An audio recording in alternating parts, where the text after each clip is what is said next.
Before the world knew the greatness of Rome, before its emperors, armies, and monuments, there was only a quiet land of rolling hills, fertile valleys, and simple villages. This land was called Latium, and it rested near the winding waters of the river Tiber.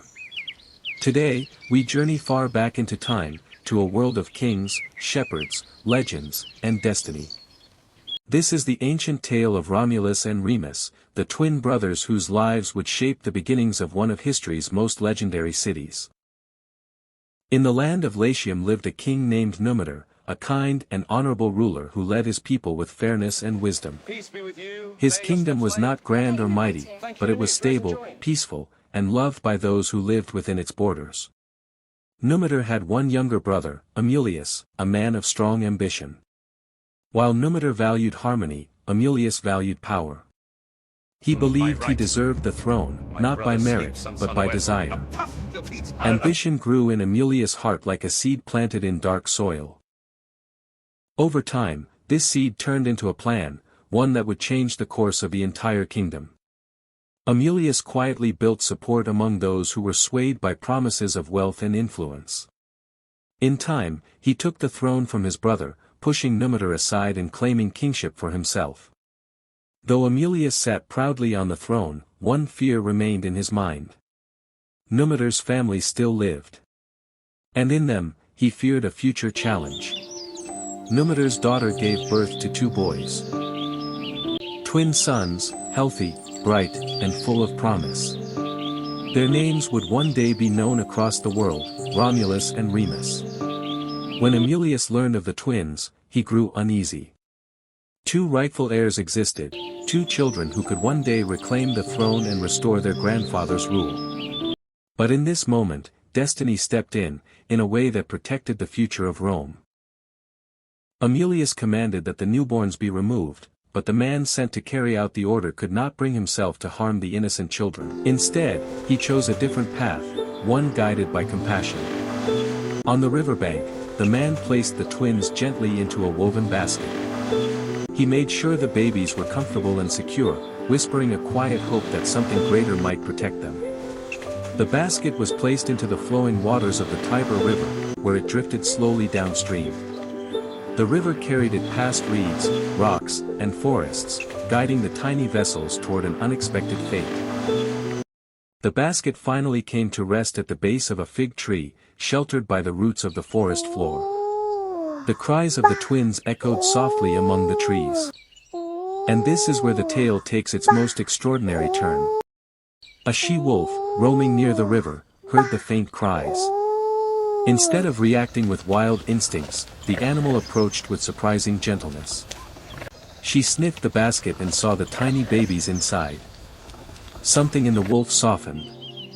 She lay beside them protectively and allowed the babies to drink her milk.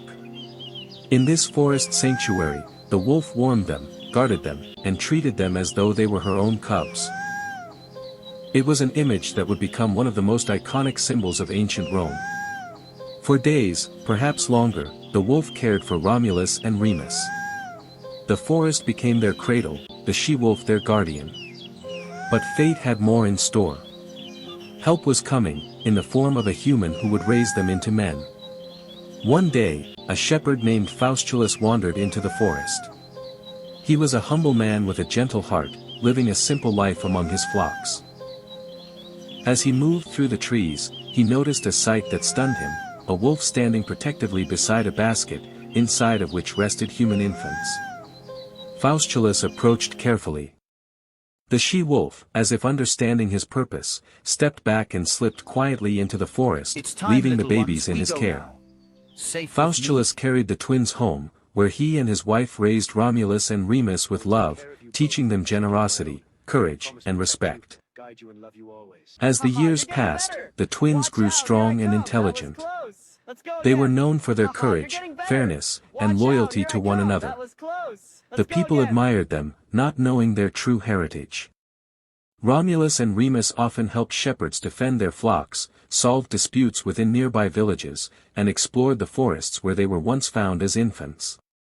Their bond was unbreakable, and their talent unmistakable. Eventually, the truth of their birth reached their ears. They learned of You King are the Numitor, grandsons their of King grandfather, Numitor. and of Amulius, the man who had wrongfully claimed the throne. Romulus and Remus decided it was time to set things right. Welcome, my grandsons. With the help of the twins and those who believed in justice, Numitor was restored to his rightful place as king. The land rejoiced, and Latium was peaceful once more.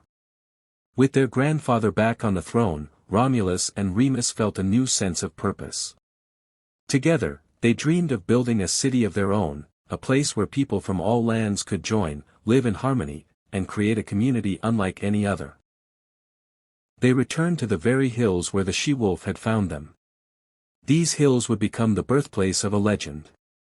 Romulus preferred the Palatine Hill. Remus preferred the Aventine Hill. Both believed their chosen hill offered the best location for their future city. Their disagreement grew, not out of anger, but out of passion for the dream they shared. Eventually, destiny chose its path. Romulus became the one who would move forward with the foundation of the city. Remus, though disappointed, still admired his brother's determination. Romulus marked the first lines of the city's borders using a wooden staff. These lines symbolized unity, protection, and the future. People from villages near and far joined him. Builders crafted simple homes. Roads began to form. Walls rose gently from the earth. Traditions and laws were established to guide the new society.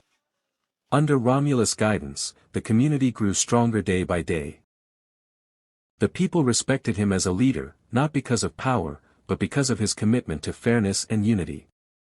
The city was named Rome, after Romulus, its first leader, its founder, and one of the twins who had been carried by destiny from the moment they floated on the river Tiber. From humble shepherds' huts to bustling markets. From small villages to mighty temples. From a tiny settlement on a hill to a civilization that would shape history. Rome rose. And at the foundation of it all were two brothers, Romulus and Remus.